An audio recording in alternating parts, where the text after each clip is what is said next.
ఓం శ్రీ గురుభ్యో నమః. నేటి పంచాంగ కార్యక్రమానికి స్వాగతం.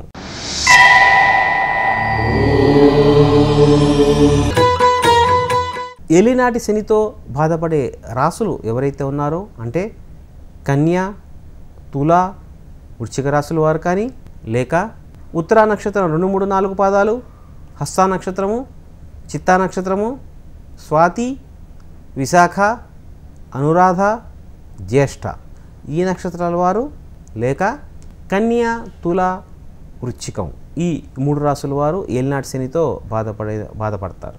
అలాగే అర్ధాష్టమ శనితో బాధలు అనుభవించే రాశి కర్కాటక రాశి. అంటే పునర్వసు నక్షత్రం యొక్క 4వ పాదము, పుష్యమి, ఆశ్లేష. అలాగే అష్టమ శనితో బాధపడే రాశి మీనరాశి. అంటే పూర్వభాద్ర నక్షత్రం యొక్క 4వ పాదము, ఉత్తరాభాద్ర, రేవతి.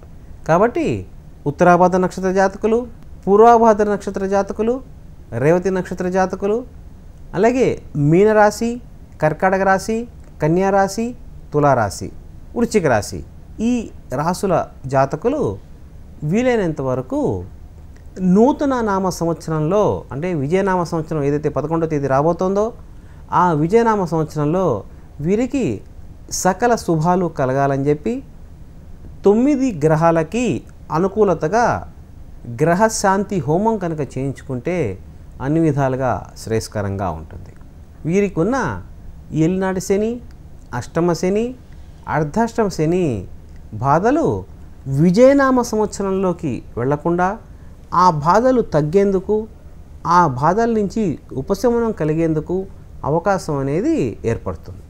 తుల, వృశ్చిక రాశుల్లో ఉన్న వారికి ఏలినాటి శని ప్రభావం కొంచెం అధికంగా ఉండటము, శని రాహుల యొక్క కలయిక కలగటము ఇత్యాదివన్నీ కొంచెం ప్రతికూలంగా ఉండే అంశాలు ఉంటాయి. కాబట్టి వీలైనంత వరకు వీరికి, అంటే ఈ యొక్క తుల, వృశ్చిక రాశుల వారికి వివాహానికి సంబంధించిన ప్రయత్నాలు అనుకూలించే అవకాశాలు అధికంగా ఉంటుంది.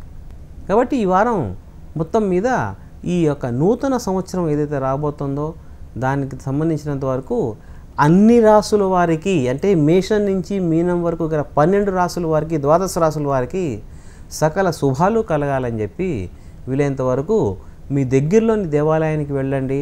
నూతన సంవత్సరం అంటే మనకి జనవరి 1 నూతన సంవత్సరం కాదు, మన తెలుగు సంవత్సరాది ఏదైతే రాబోతోందో అది మనకి నూతన సంవత్సరం. దానికి సంబంధించినంత వరకు నూతన సంవత్సరం నాడు 11వ తేదీ నాడు తప్పనిసరిగా దేవాలయ దర్శనం చేసుకోండి. వీలైతే కనుక నవగ్రహాలన్నిటికీ సర్వ కార్యాలు సిద్ధించడానికి ఏదైనా పూజా ప్రక్రియ తప్పనిసరిగా అమలు చేసుకోండి. తద్వారా 9 గ్రహాలు, నవగ్రహాలన్నీ మీకు ఉపయోగకరంగా ఉండేందుకు, వారి యొక్క అనుగ్రహ దృష్టి మీ మీద బాగా ప్రసరించేందుకు అవకాశం అధికంగా ఉంటుంది.